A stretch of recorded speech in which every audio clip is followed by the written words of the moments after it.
for our Christmas Eve dinner. We celebrate Christmas, but our big dinner is not on actual Christmas Day, it's on Christmas Eve. We stay awake till midnight at least. That's when we hug each other and wish each other Merry Christmas, and sometimes the kids open some of the gifts, and then the celebration continues on and on and on. So I am deciding which chicken to make. Now, my favorite chef is Ina Garten, Barefoot Contessa. I love her recipes. They are easy, they are simple, they are tasty. You don't need hundreds of ingredients or ingredients that you gotta fly to France to find them or Italy. So I really love Ina Garten. Oh, I am going to try 2 of her chicken recipes. Now, one is the chicken Marbella. I have never tried that one, so I'm making that one tonight. This is 5 days before Christmas to make sure we like it. I'm also going to make the other chicken, is the crispy mustard chicken. That's the recipe I make the most from Ina Garten. It is delicious. Just when you walk into the house and you have that chicken in the oven with the mustard, with the garlic and the thyme, and oh, it's amazing. So I'm gonna make just a little bit of that chicken tonight, and we're gonna taste which one we like the most. That way we can decide which one I should make for Christmas. And our Christmas dinners, we usually have between 12 to 15, 16, 19 people. I think this year we're gonna have around 12 or 13. So I wanna make something simple, but that it tastes good. And Ina Garten, Barefoot Contessa, she knows what's good. I am going to start with a chicken Marbella. You can find the recipe, just Google Ina Garten or Barefoot Contessa chicken Marbella, and you can find all the ingredients. You do need a lot of garlic, lots of garlic, and she teaches you a great technique. So basically what you do is you boil water, and then you separate the garlic, the head of garlic, and you pour it in, you just throw that in the water, and when you take it out, you just peel off the skin of the garlic, and it comes off very easily. And you leave them for a few seconds, and when you take them out of the water, it should come out very easily, that peel. Let's see if that's true. Oh yes, look how easy that is. Perfect, thank you, Ina. I had to do 2 heads of garlic today, so I was so thankful for her tip, because I'm using 1.5 for the chicken Marbella. I love garlic. And then the other half for the crispy mustard chicken. So I had a lot of garlic to peel.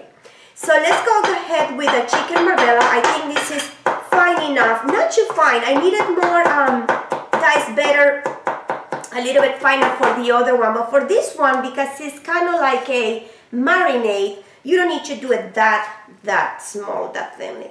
So let's see what we need. Let's do this. Here we go.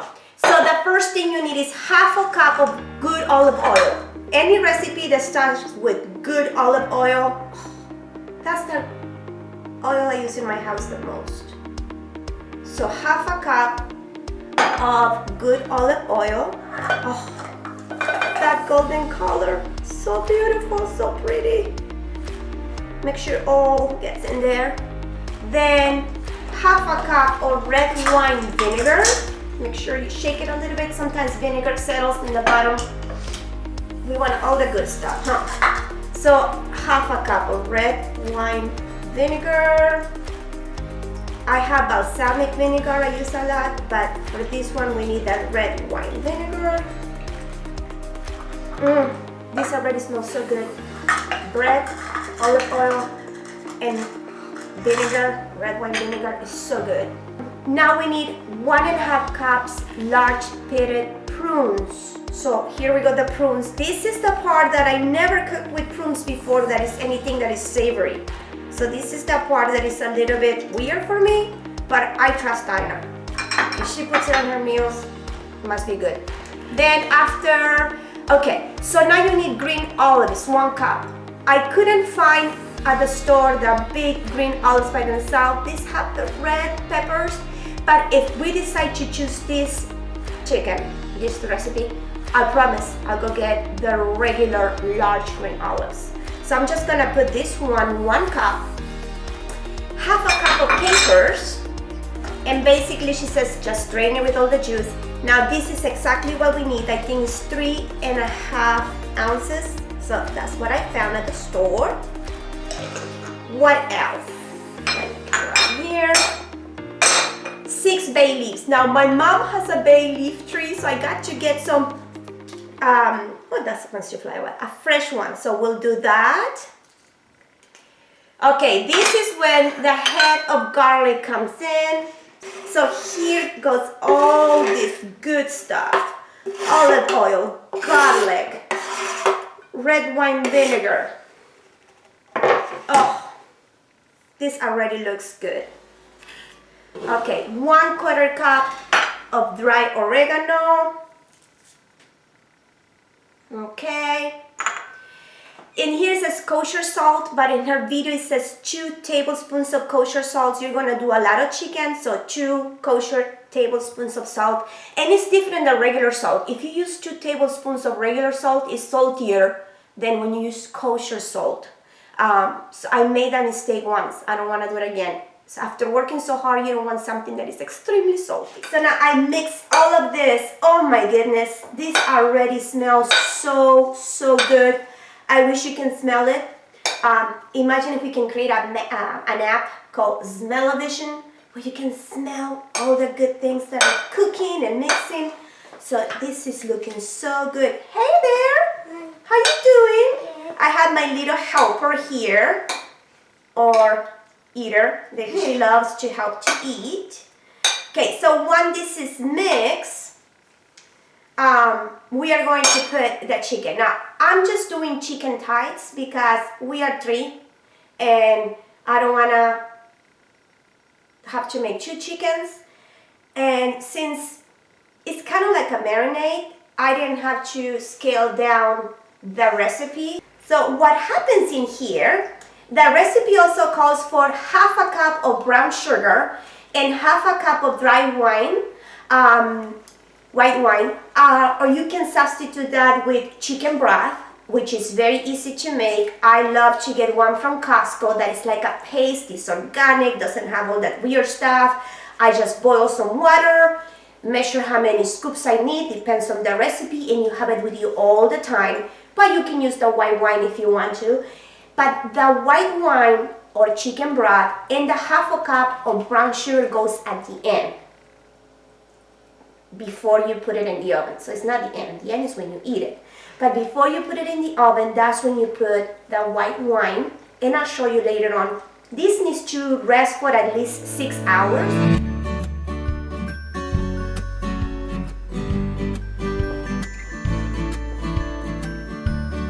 Now I'm going to make that crispy mustard roasted chicken that you... Wow. She loves it. This is one of those meals, you love panko too, that when you walk into the house, you know you're cooking and you want to eat it. It's amazing. It's like coffee. You know how sometimes you smell coffee and it's even better than when you drink it? I would love to drink it too. But this recipe from Ina Garten is amazing. So what you will need is several bowls. This is messy. You're gonna mix the dry ingredients and the wet ingredients. So, 4, you gonna help me? Are your hands clean? Go ahead and put the garlic. Hold on. You can mix that because it's gonna be the garlic with the thyme. Now I did mince the garlic very chopped it, very fine, very small, because this is gonna be a coating for the chicken. You don't want big pieces of garlic when you're biting into a whole piece of chicken. I mean, the other one is more like a marinade that you may get a few of them, but this one is in the coating that you're gonna put on the chicken. So I minced it very small, very fine. Also the thyme. Salt, I am going to do this because it's just for salt is one of those things that you wanna feel it. 2 cups of panko. Now we're gonna have 1 cup because we're doing less chicken. In there, not in your mouth. 2 cups of panko. Oh, the smell of this already is good. So we are doing the dry ingredients. 1 tablespoon of grated lemon zest. So go ahead and put that in there. Oh, garlic and lemon, you can't go wrong with that. 2 tablespoons of good olive oil and 2 tablespoons of unsalted water melted. So while you do the butter, you pour it in there. I'm gonna do that 2, instead of 2, I'm gonna put 1. And these are for the dry ingredients. So you wanna mix them? As you can see, some of it goes in her mouth. How does it taste? Good. Oh, even before it's baked, huh? Okay, now we're gonna do the wet ingredients. 1/2 cup of Dijon mustard and 1/2 cup of dry wine. I am going to do chicken broth, so 1/2 cup. And now I need you to measure 1/2 cup right there of this stuff. Yes, just go ahead and do that. Just pretend you're making slime. Okay, so I need to pour this Dijon mustard in here. Now mommy will have to do this because I don't want you to touch the chicken. You can smell it later on and you can touch it once it's cooked. So we are going to mix either the dry wine or chicken stock. Okay, so we have the dry ingredients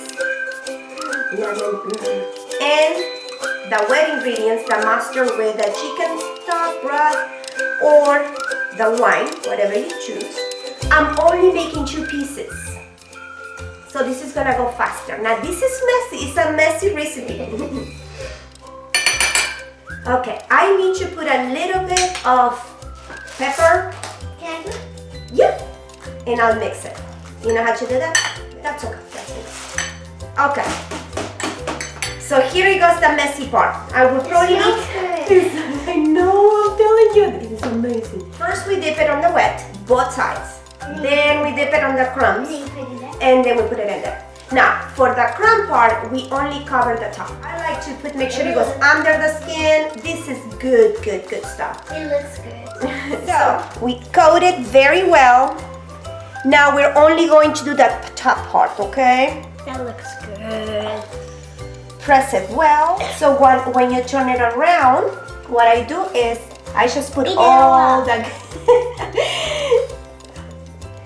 Okay, so now we just do the top. Turn it around, and we put a little bit more of this.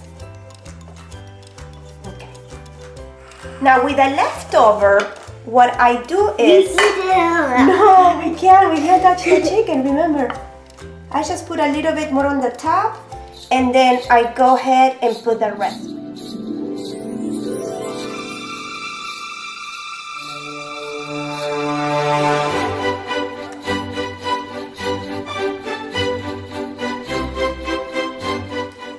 So the crispy mustard roasted chicken is ready just to go in the oven. So these are the instructions. Preheat oven to 350 degrees and you bake this for 45 minutes and then you raise the temperature to 400 degrees and you bake them for an extra 10 minutes. Now I know my oven. So I like to usually cover it with foil paper because I don't want it to get burned. Then when I raise the temperature to 400 degrees, that's when I remove the foil paper in the last 10 minutes and I keep an eye on it. That's very important. The chicken Marbella. This one is to go in the oven. So let's put it, you gotta put the side skin up so it roasts very well. Oh my goodness, this smells so good. There we go. Oh. I don't know, it's gonna be hard to choose. Make sure all the good stuff goes in there, okay? All the marinade. In the recipe, it says to add the half cup of the dried white wine, or as I said, you can also use chicken stock. Remember to pour it on the side, not on top. Otherwise, the oil can be washed off, and then all the beautiful brown color is not gonna be there. I'm going to try to remove a little bit of the garlic so it doesn't roast too much. Okay, and this is the last step. The brown sugar. Now, my palate, I don't like a lot of sweet and sour things, but I'm going to try it. I might not put all of it in it, but I'm just gonna put a little bit of brown sugar and see what happens. See if I like it. Oh, it got hard in here. So a little bit of brown sugar all over the chicken. So this goes in the oven, 350 degrees for 45 to 55 minutes until it reaches a temperature of 145. Get your thermometer, make sure this is chicken, you wanna be safe, and then you let it rest for 10 minutes. Now that resting thing is the key to any juicy meat. So I'm going to put this in the oven, and don't forget I have the other one, so it might take a little bit longer. You always use a thermometer to check the temperatures. And then I'm gonna make us a dish of a green salad, but my husband loves roasted potatoes, so I'm gonna add some roasted potatoes with just olive oil and salt, and it goes in the oven. So I need to monitor the temperature, because since I have more dishes, it might take longer to bake, so be aware of that.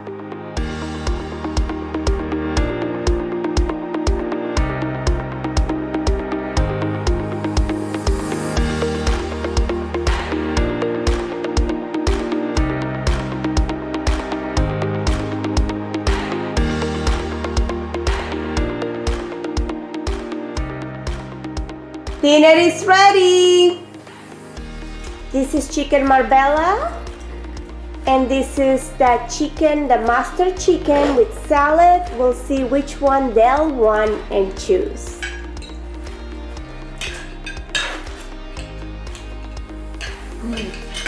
This is good, the Marbella. The chicken Marbella is very, very tender. What do you think? Good. But then the master chicken, the breading is amazing. More people will like it. Okay, so which one would you think we should make for Christmas Eve? The one, The one- I think we should make is Yes.